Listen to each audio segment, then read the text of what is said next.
In 2007, MashaLifkin, with the leadership of the Russian Jewish Community Foundation, helped found the Children of Sderot project.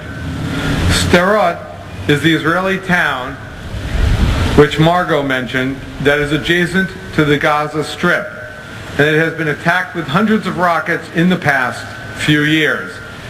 And I was fortunate enough, in fact, to go there just prior to the completion of the indoor bomb-proof playground, which, if you don't know, in New Hampshire and the United States, there are no indoor bomb-proof playgrounds, and it's a shame that one has to exist in Israel. And she is currently the managing editor of Joint Media News Service. And we would also like to thank Greg Margolin of the Russian Jewish Telegraph and Ari Rotman, who's president of the Russian Jewish Community Foundation, for bringing Masha to the podium today. Ladies and gentlemen, MashaLifkin.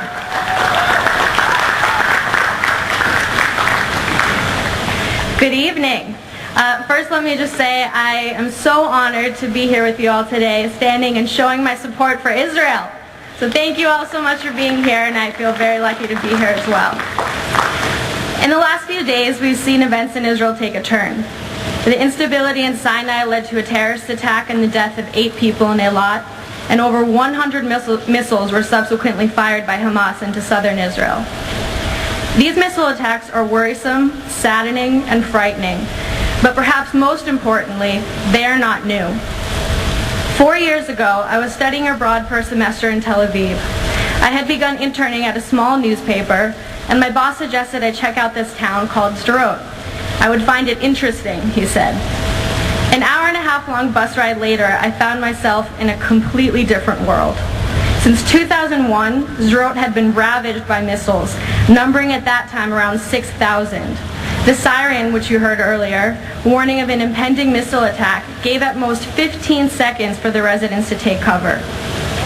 The scars of 6 full years of this lifestyle were visibly apparent, not only in the gashes on Sderot's streets and buildings, but mostly in the people. Many children could not remember a time before the missile attacks. Over 60% of them were suffering from post-traumatic stress disorder. Life for Sderot's residents had been reduced to a routine of fear. Parents sent their children off to school wondering if they would see them again later that day. Children sat in their classrooms waiting for a siren, knowing, conscious of the fact that they and 30 of their classmates would never be able to escape to safety in the allotted 15 seconds. A simple trip to the grocery store was riddled with terror.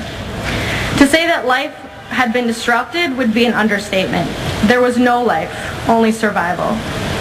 I began to visit Sderot 3 times a week, each time returning to a happily oblivious Tel Aviv. Every time a missile fell, I checked the international news and found no mention of it. I couldn't wrap my head around the fact that within the country that was created solely to protect the Jewish people, they had been so tormented, and for 6 years. I wrote an email home, and I remember describing Sderot's residents as having smiling mouths and all but weeping eyes. I've since realized what that look meant. Powerlessness. These people had been all but ignored for 6 years, and so powerless, they reconciled themselves to their situation, maintaining whatever facade of normalcy they could. In response to my email, within a few short months, the Russian Jewish community of Boston, led by the Russian Jewish Community Foundation, raised enough funds to bring 20 children of Sderot to the States for a month's respite. While here, they raised awareness of their situation back home. When the children left, the RJCF realized that we could not simply leave them to their fate. They quickly raised the funds and organized an after-school program within Sderot and an annual summer camp in Israel. 4 years have passed.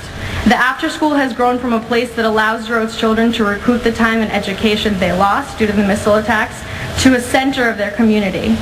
The summer camp just celebrated its 5th anniversary.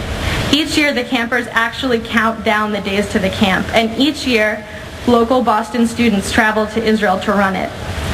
These students actually just returned home this morning, having completed the 5th summer camp, and one very tired but passionate representative is here today. Louisa is in the back. I just want to take this time to thank Louisa on behalf of all the rest of the counselors. You give yourselves every year all of your energy, all of your sleep for 10 days straight, and we are so thankful and could not be more proud of you.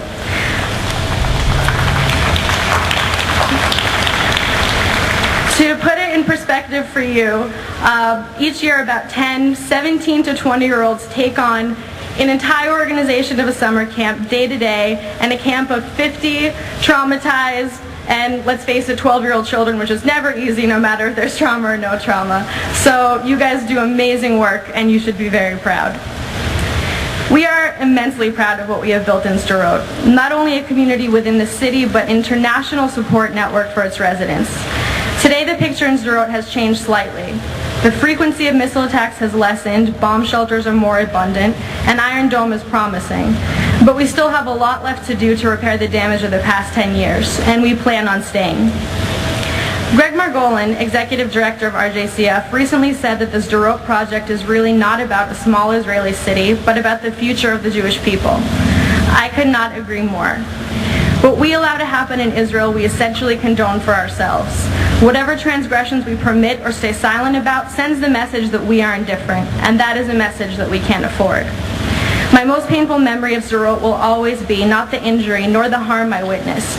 It will be that look of powerlessness that I saw, a state of being that I thought the Jewish people promised themselves to never be in again.